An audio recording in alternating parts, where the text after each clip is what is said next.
Om Sri Lakshmi Narsimhaya Namaha, Valmiki Ramayana, Ayodhya Kanda, Chapter 30. Rama agrees to take Sita in exile. Summary. The persistence of Sita continues to go along with Rama to forest.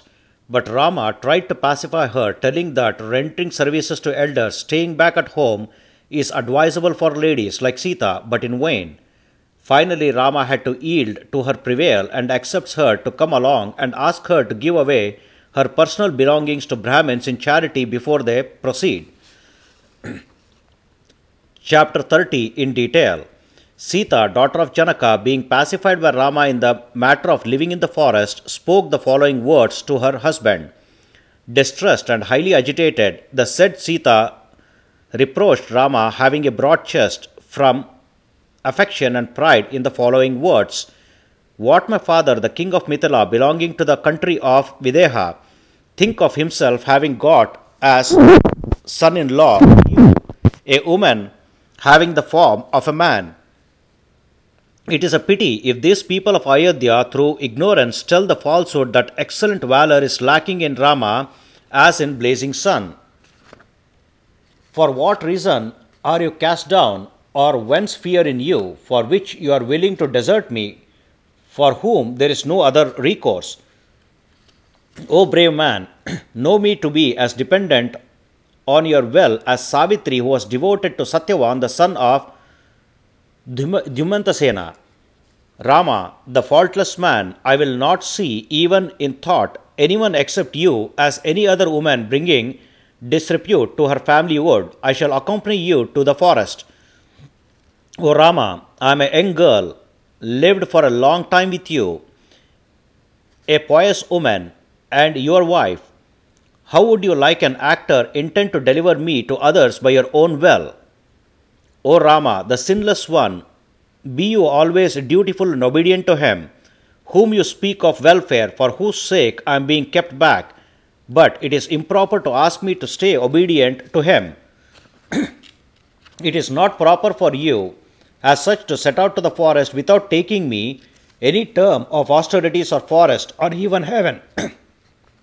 Let it be to me with you only. To me, who follows you behind, there will be no tiresomeness.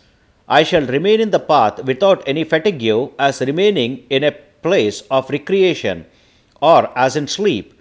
While walking with you, blades of kusha grass, shrubs by the name of kasa, reeds and rushes and plants with prickles, which fall in the path, will touch my soles like a heap of cotton or soft deerskin. O beloved, I shall recon the dust raised by the strongest wind that will cover my body, and sandal dust of highest advantage. While dwelling in the forest in its midst, I shall lie down on green grass. Will lying in beds with carpets is more comfortable than that? Leaves, tubers and fruits, either a little or abundant in quality, brought and given by you yourself, will be like nectar to me. Enjoying the flowers and fruits belonging to various seasons there, I shall neither recollect my mother, nor father, nor my home. Hence, you are not justified to see anything unpleasant there. There will be no annoyances to you because of me. I will not be difficult to be maintained. Your companionship will be a heaven to me. Without you, it will be a hell. O Rama, by knowing thus my great love, obtain supreme joy with me. On the contrary, if you do not take me, who is not alarmed of the forest as such, I shall drink poison now itself. But on no account would I bow to the enemies. O Lord, as a result of grief, I will not going to live even afterwards when abounded by you. Death is therefore better at the time of your relinquishment itself. I cannot bear this grief even for a moment. Why again 14 years in misery? Sita, burnt by grief, having got exerted, lamented much piteously, embraced her husband and cried a lot with loud voice.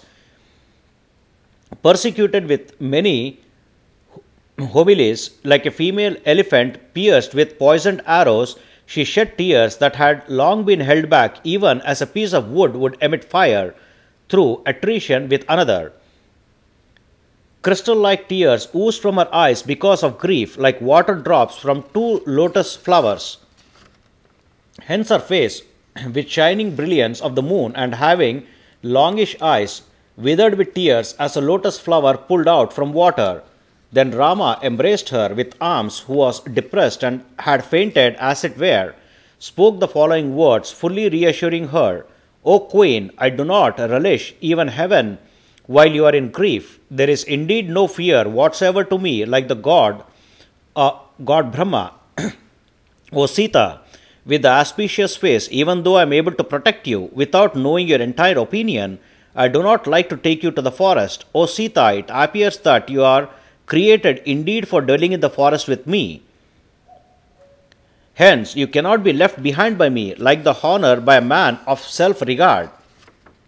O Sita, with thighs like the posteriors of elephant, earlier righteousness, like fulfilling the father's command, was practiced by good men. Now I shall follow the righteousness like Suvalchala, wife of the sun, following the sun.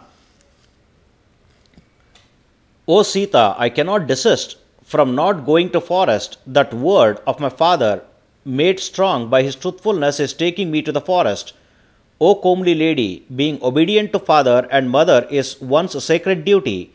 That is why I do not wish to survive in violation of the duty. Mother, father, and teacher are at our own disposal.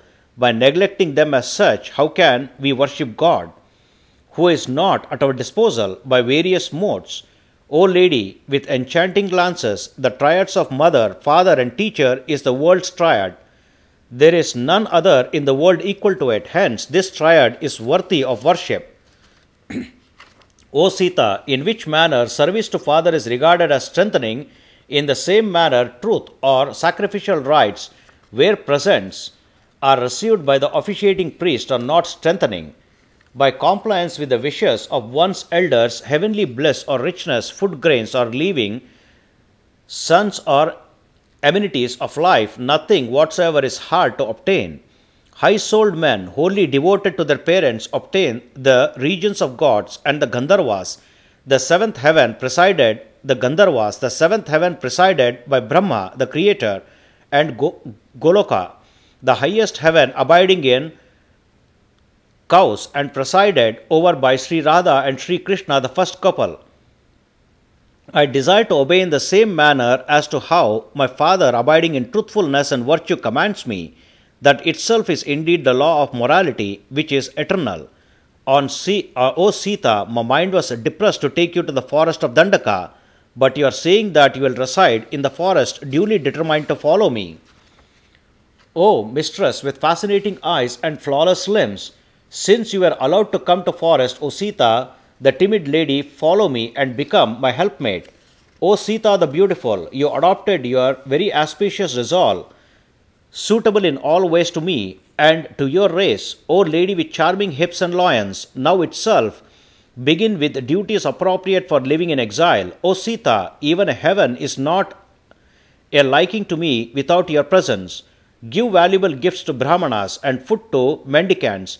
Be very quick, do not delay. Give to the various classes of your dependents whatever costly ornaments, beautiful and fine articles of wearing apparel, gadgets used for sport, by couches, conveyances, and other articles left after satisfying Brahmanas. Sita, the divine lady, elated to know her departure acceptable to her husband, quickly set about making gifts. Thereafter, the illustrious and pure-minded lady, becoming delighted on hearing the speech of her husband, started giving richness and valuable gifts to virtuous souls. Thus completes 30th chapter in Ayodhya Kanda of the glorious Ramayana of Valmiki, the work of a sage and the oldest epic. Sri Moola Rama Vijayate. Om Sri Krishnarpanamastu.